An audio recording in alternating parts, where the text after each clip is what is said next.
Okay, good morning. Today we'll be discussing about chapter 3, that is decimal. You already aware of this term, decimal. Decimal, whenever decimal comes in mind, we think about a point. A number which is represented with a point, we call that number as a decimal numbers, right? So we start with definition of decimal and we'll see different parts which are associated with decimals along with different types of this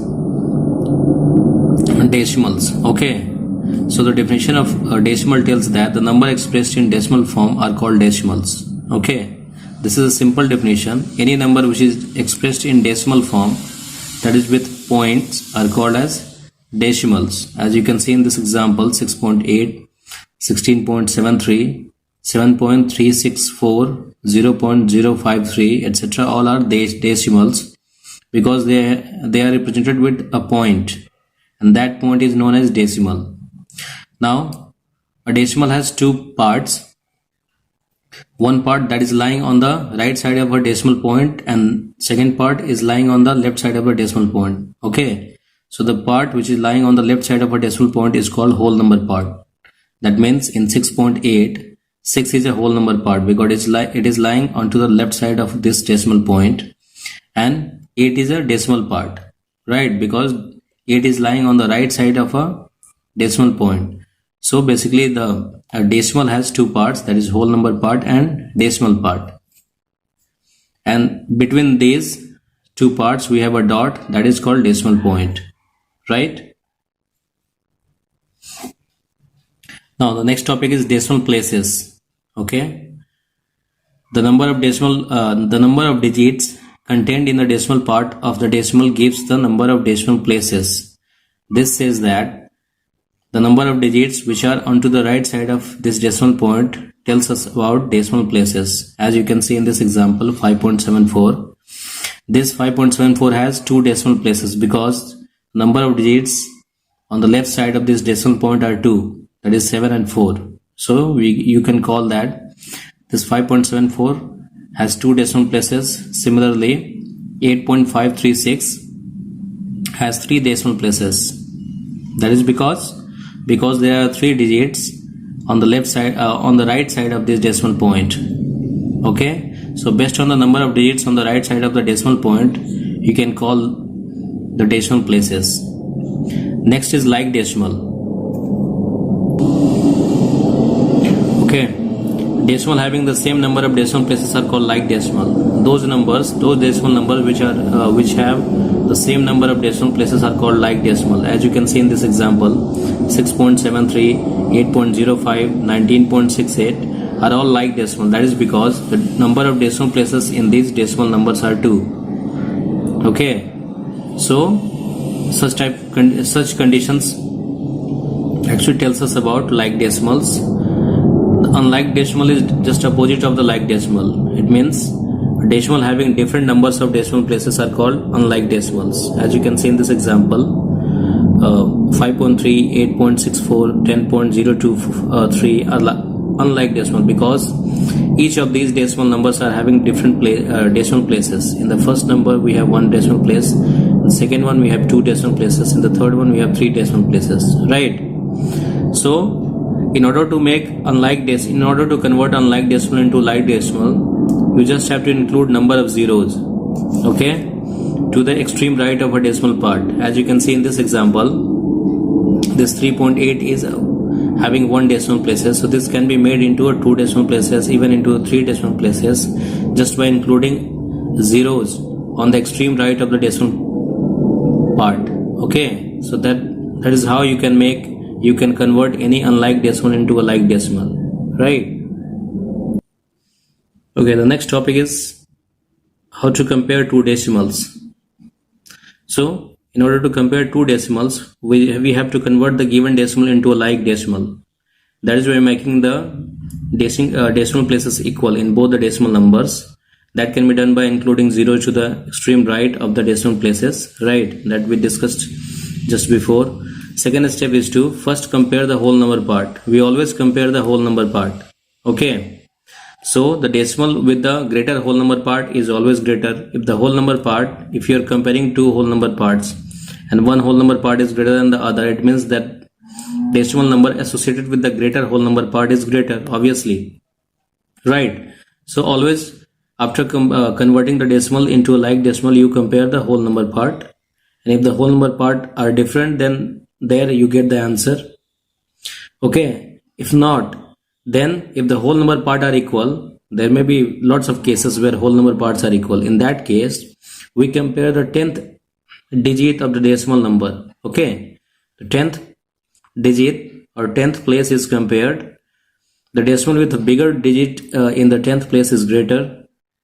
If this condition is also not valid, means if the digits at the 10th place are also equal, then we go to the 100 places. We compare the 100 digits places, and so on. This process continues till we find a valid answer, right?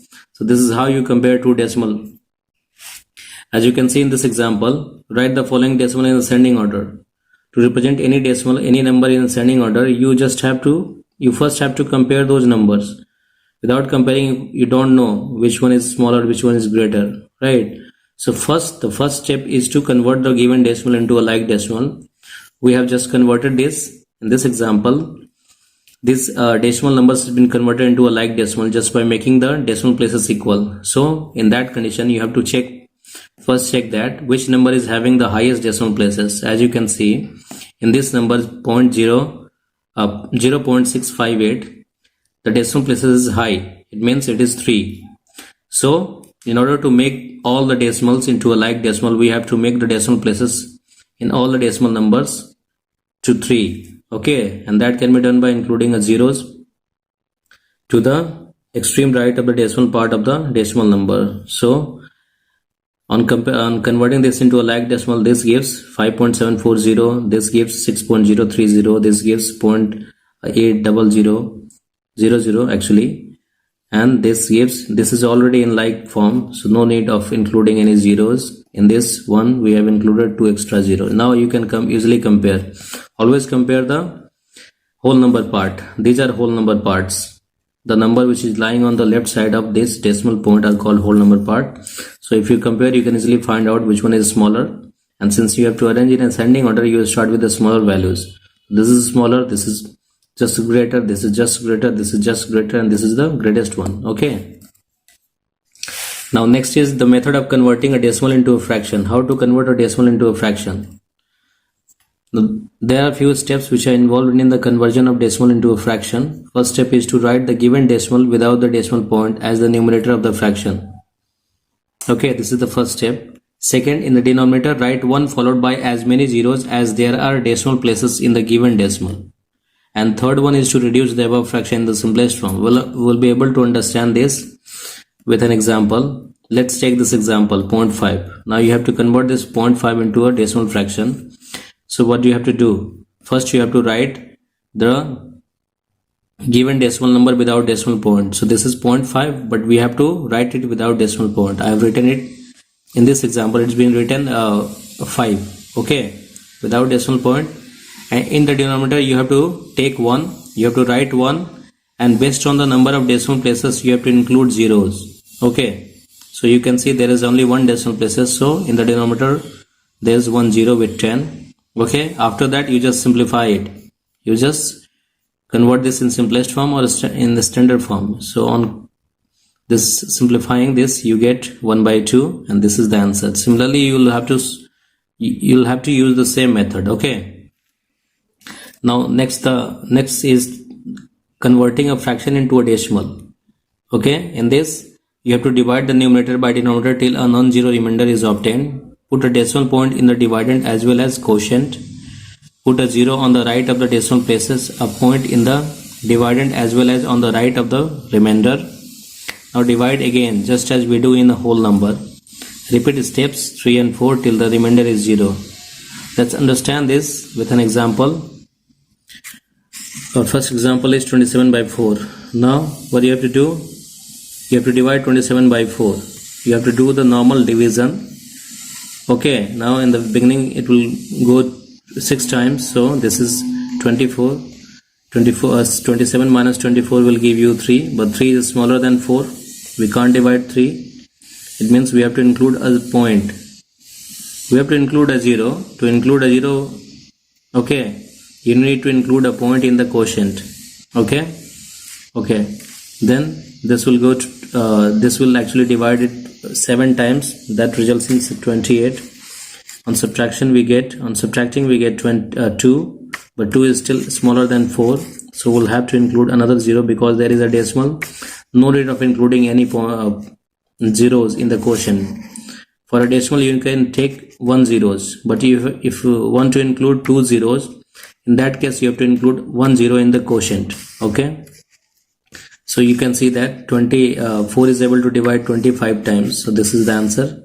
The answer is 6.75. so this is how we convert a fractional number into a decimal number. Okay, now let's see some examples from the exercise 3a. Okay, convert each of the following of the fraction in its simplest form. First question is 0.8. 0.8 can be written as 8 divided by 10 because there is a decimal places, so we'll have to take 1 0 in the denominator along with 1. On simplifying this, you will get 4 by 5. Similarly, 0.285 can be written as 285 divided by 3 zeros with 1 because there are 3 decimal places, so we'll include 3 zeros. And on simplifying this, you will get 57 by 200, right? Moving to question number 2, convert each of the following in a mixed fraction. Okay, to convert this into a mixed fraction, first you have to convert this into a fraction. So this decimal number has been converted into a fraction as 56 by 10. Now you can easily convert this into a mixed fraction. 5 whole 6 by 10. Now 6 and 10 are divisible by a common number, that is 2. On simplifying this, we get 5:3 by 5 as answer.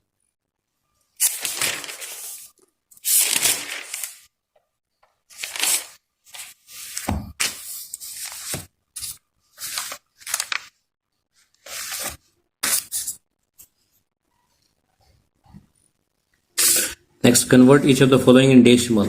Similarly, we have to convert this in decimal. 47 by 10, it means 47 by 10, there is 1 0 in the denominator along with 1. So we have to make 1 decimal places in the numerator, that is 4.7. Similarly, in the second question, 3524 divided by 1000, it will give you 3.524 because there are 3 zeros with 1 in the denominator, so the decimal places will be 3.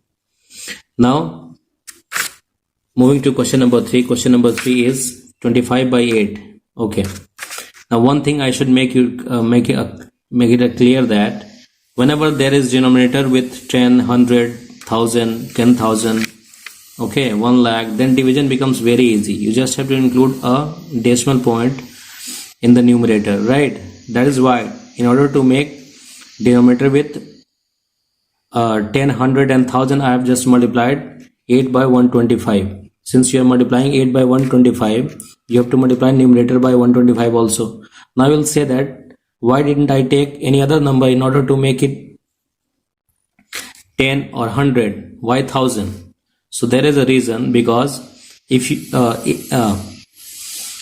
8 is not divisor of 10 or 100, right? First case, since 8 is not divisor of 10 or 100, so we can't multiply any number with 8 in order to make it a 10 or 100, right? But 8 is divisor of 1000, and that's why I have multiplied 125, because on multiplying 125 with 8, the result will be 1000. Okay, we can't get 100 or 10. That's why I have not taken any number. So you have to think it. Okay, since the denominator is multiplied by 125, we have to multiply numerator by 125 also. Okay, now let's see about addition and subtraction of decimals. First we'll see addition of decimals. There are different steps involved while adding 2 decimal or more than 2 decimal numbers. Okay, now we'll see what those steps are. First step is convert the given decimal into a like decimal, as we discussed just before that. Okay, while comparison also we had to convert the decimal into a like decimal. In addition also you have to convert the given decimal into a like decimal just by making the decimal places equal. Second step is to write the addend one under the others in a column form. Suppose there are 2 numbers, you have to write one number under other number in a column form by keeping the decimal point of all the addends in the same column. Right, the decimals should match with the decimals. They should be in the same column and the digits of the same places in the same column. Right. Okay, the next step is to add. As in the case of a whole number, we'll be doing the addition just in the case of a whole number. Okay, in the sum we'll put the decimal point directly under the decimal point in the addends. Now these are some steps which are involved during the addition of the decimal numbers. Now let's understand these steps by taking an example. Let's take the example. Just add 36.4, 273.06, 9.397 and 68. Now as you can see, these decimals are having different decimal places, means they are unlike decimal. So your first step is to convert them into a like decimal. That is done by including number of zeros to the extreme right of the decimal places. So since the maximum number of decimal places in this decimal number is 3, we have to write each decimal number with three decimal places, as you can see in this solution. So this can be written as 36.400. This can be written as 273.060. This can be written as 9.397. It is already in like form. And finally we have 68. That can be written as 68.000. Okay. Now just move to second step. This is about first step. Okay, the second step tells that we have to write all the addends in the column form. As you can see, all the addends has been written in the column form. You have to make sure each digit is written just below its place value. As you can see, the units place is written below the units places, tens places is written below the tenth places, 100 places are written below the 100 places. And you have to do the addition just as in the case of a whole number. Simply we have to add and make sure the decimal places are written in the final answer according to the decimal places of the given decimal number. Since the decimal places of the decimal number was 3, so we will be writing the decimal number decimal place. We'll be actually putting this decimal point just after the 3 digits on the left sides in the final answer. This is how we perform the addition of decimal number. Likewise, we have some steps to be followed in the subtraction also. The steps are similar. The first step is to convert the decimal into a like decimal. After that, we have to write the smaller number under the larger one in the column form in such a way that decimal point of both the number are in the same column and the digits of the same places lie in the same column. Right. Third step is to subtract as we do in the case of a whole number. And finally, in the difference, we put a decimal point directly under the decimal point of the given number. Let's take an example. Subtract 47.56 from 83.2. Since these two are not in like decimal form, so we'll be converting them into a like decimal form.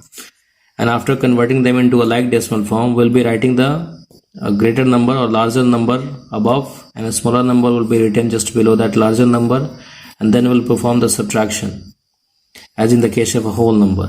Okay. So as you can see, this 83.20 is written just above the 47.56. Now subtraction has been performed, and after subtracting, the final answer is 3564. But since the decimal places in the given numbers are 2, so we have to take 2 as decimal place in the final answer. So the answer will become 35.64. Right. Now let's check out some questions from the exercise 3B. First question is add 16, 8.7, 0.94, 6.8 and 7.77. So the first step is to convert the decimal into a like decimal. As you can see, all the numbers has been converted into a like decimal form, right, with 2 decimal places. And after that, we have written all numbers in a column form. And after writing them into the column form, the simple addition has been done as in the case of a whole number. So this is the final answer. Okay. Next, subtract 14.79 from 72.43. Since these two are already in like decimal form, so no need of converting them into a like decimal form. Now next step is to write the bigger number just above the smaller number, as you can see, and perform the subtraction as usual. So the final answer is 57.64. Moving to the next question, what is to be added to 63.58 to get 92? Okay, we don't know the number which is to be added to 63.58, so let's take that number as x. Now since x is to be added to 63.58 in order to get it 92, so this can be written in this form: 63.58 plus x is equal to 92. Now in order to find the value of x, we need to transpose this to the right hand side. Transposition, you know the rules for transposition. If you transpose any number to the different side of equal sign, then their sign gets changed, gets reversed. For positive will have negative sign, for multiplication will have division sign, for division will have multiplication sign, and for negatives will have a positive sign. So since this number is preceded by a positive sign, it means when it will move to the right hand side, it will be preceded with a negative sign. Okay, that's why there is a negative sign. Don't get confused. Now you convert them into a like form, like decimal form. Since 92 is not having any decimal parts, so we'll be writing a point and then we'll be adding 2 zeros, because the maximum number of decimal places in this number is 2. So in order to make it 2, we'll be including 2 zeros. Now we'll perform the subtraction as usual. You can do it directly or just by writing in the column form and then finding out the answer. Okay.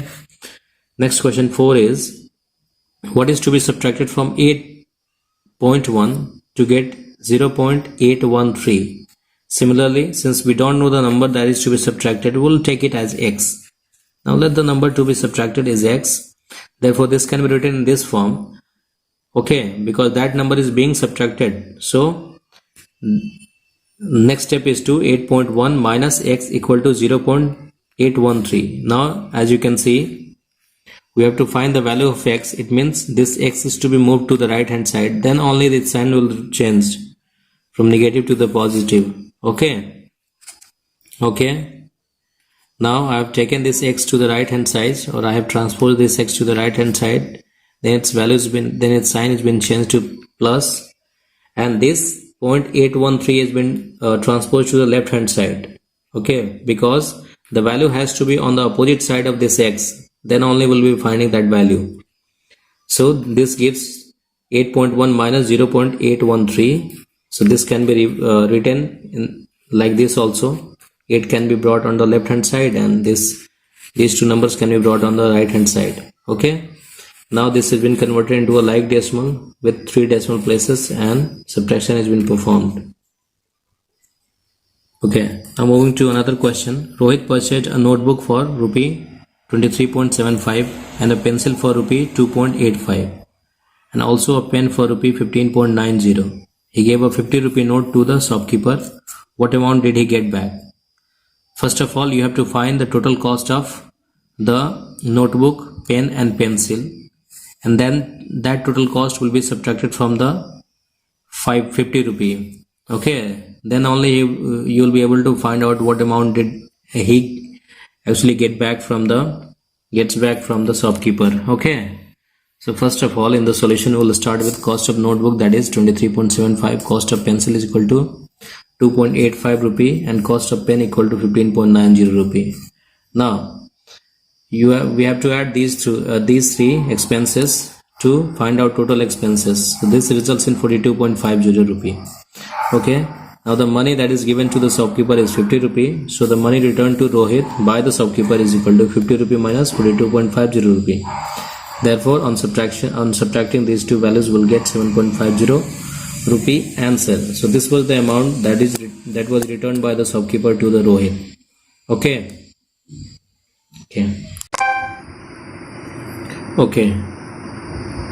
Our next topic is multiplication of decimal. Right.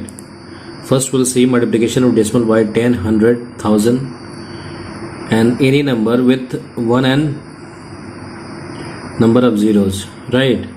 So what are different rules that is to be followed for multiplying any decimal number by 10, 100, 1000, 10,000, etc. So first rule says that on multiplying a decimal by 10, the decimal point is shifted to the right by 1 place. if you are multiplying any decimal by 10, so based on the number of zeros, we shift the decimal point to the left hand side, right hand side.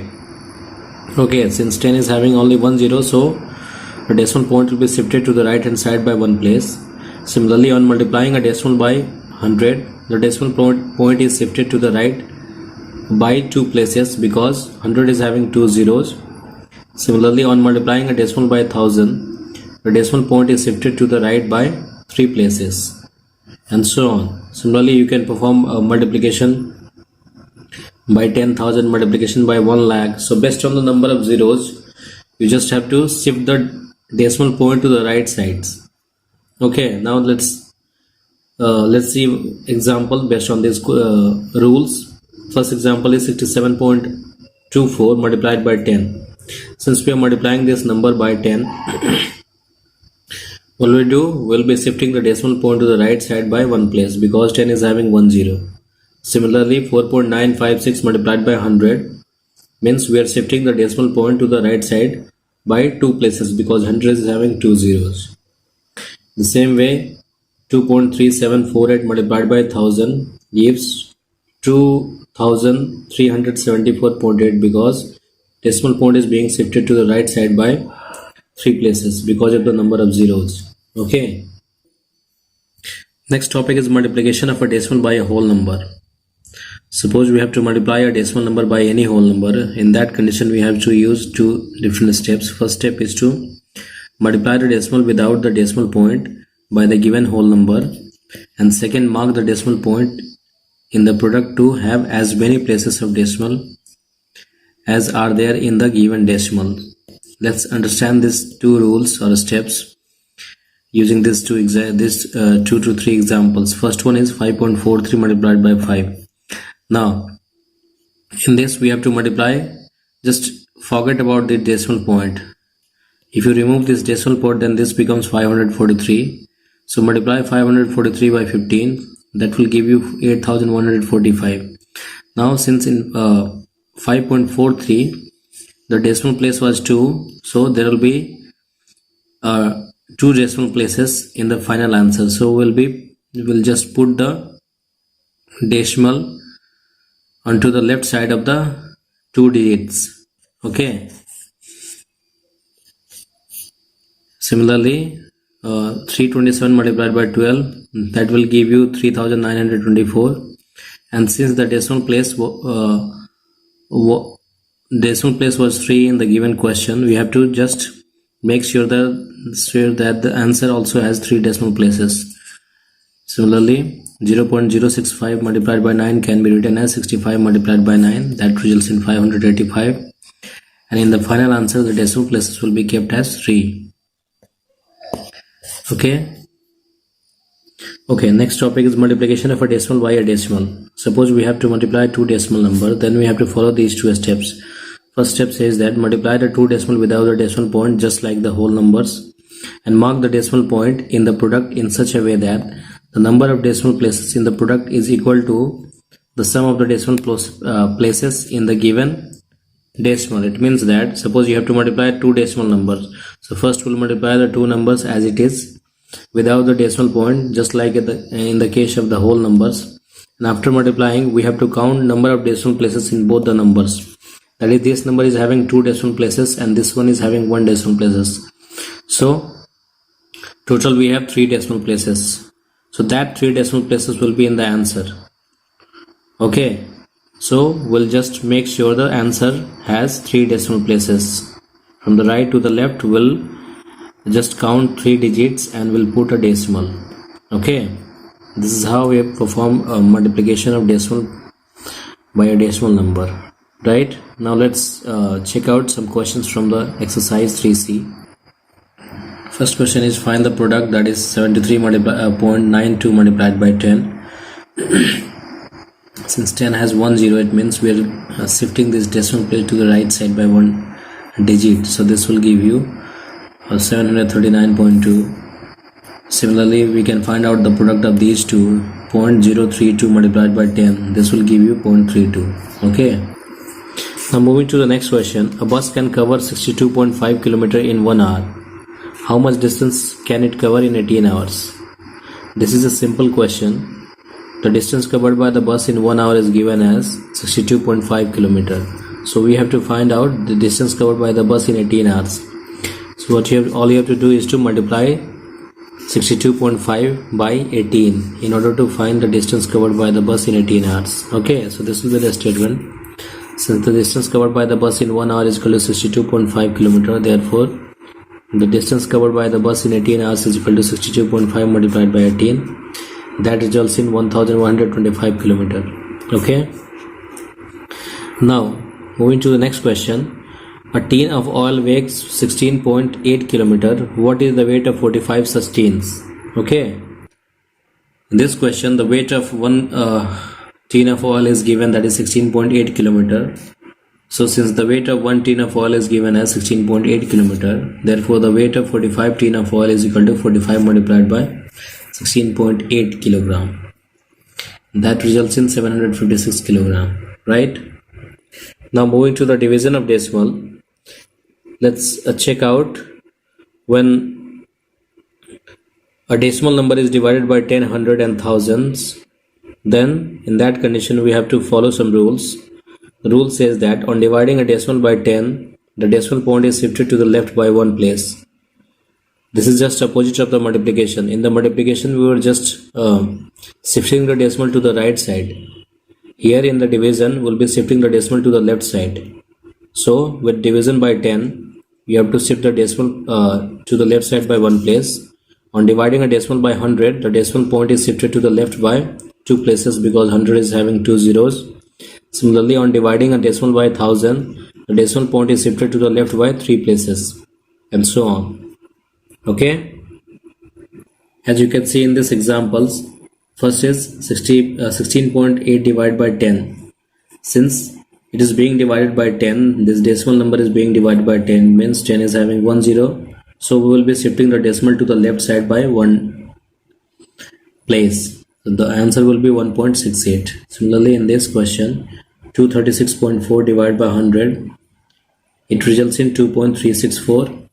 3709.6 divided by 1000, it results in 3.7096. Okay.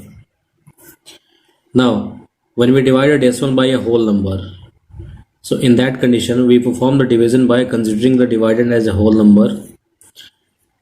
After that, when the division of a whole number, part of the dividend is complete, we'll put the decimal point in the quotient and proceed with the division as in the case of a whole number. Suppose this is an example. We have to divide 39.168 by 12. So in that condition we will perform the division as it is. So first 12 3 are 36. This is giving you 36. After subtracting you will get 3. Since after 39 we have a decimal point, so soon after we will put the decimal point in the quotient. Okay, now let's see some questions from exercise 3D. First question is divide 131.6 by 10. In this we'll have to divide this 131 by 0.6 by 10. So what you have to do, you have to just shift the decimal point to the left side. Okay, based on the number of zeros. If there is one zero in the denominator, you will be shifting the decimal point to the left side by one place, and so on. Okay, so this is the answer, 13.16, because we have shifted the decimal point to the left side by one place. Now second question is 0.062 by 10. Similarly, we'll be dividing this 0.062 by 10. We'll be shifting the decimal point to the left side by one place. Okay, moving to the question number 2. This is about division by 100. 137.2 divided by 100 means 137.2 divided by 100 will result in 1.372, right? Okay, next question is about division of a decimal number by a whole number. So in this question, the question is 43.2 divided by 6. Either you can find out the values by simply dividing it, or you can use this method to find out the values. In this method, we have first converted this decimal into a whole number, that too by bringing the 10 in the denominator. The 10 has been brought in place of this decimal point. Since there is one decimal place in the numerator, we can write 10 in the denominator to remove that decimal place. Okay, and that 10 is been multiplied with 6. Now we can simply divide 432 by 6. Okay, this is done because division with 10 is very easy. Division with 10, division with 100, division with 1000, it is very easy. You just have to put the decimal places, shift the decimal places to the left hand side. So on dividing 432 by 6, we have 72 as the quotient. Now this 72 will be divided by 10, and that will result in 7.2 as the answer. Okay, similarly let's check out the second question. 148 divided by 0.074. Okay, so 148 divided by 0.074. In this question the denominator is having decimal, so we'll simply try to remove the decimal places. That can be removed by multiplying both numerator and denominator by 1000. You can use this method. So once this is multiplied by 1000, this will give you 74. 148 multiplied by 1000 divided by 74. Now this 74 will divide this 148 two times. So the resultant is 2 multiplied by 1000 equal to 2000. Okay. Okay, next question is the total cost of 24 chair is 9255.60. Find the cost of each chair. We have the cost of 24 chair, that is 9255.60 rupee. Now to find the cost of one chair, you simply have to divide this total amount by 24. So the statement will be like this: since the cost of 24 chair is equal to 9255.60 rupee, therefore the cost of one chair is equal to 9255.60 divided by 24. On simplifying this, you will get 38. Okay, on dividing this by 24, you will get 385.65 rupee as the answer. Moving to the next question. A tin holds 16.5 liter of oil. How many such tins will be required to hold 478.5 liter of oil? So in the solution, since the number of tin required to contain 16.5 liter of oil is equal to 1, since we have to find number of tins, so the number of tins is to be written on the right side. This is a simple way of writing the statement. The quantity or the value that has to be found out is to be written on the right side of the equal sign. Okay, therefore the number of tin required to contain 1 liter of oil is equal to 1 by 16.5. Therefore number of tin required to contain 478.5 liter of oil is equal to 1.16.5 multiplied by 478.5, and this gives 29 as the answer. Okay, so 29 tins are required to contain 478.5 liter of oil. That's all about this chapter. Try to solve all the questions, and if you find any doubt or difficulty in solving the problem, just ask me. Okay, thank you.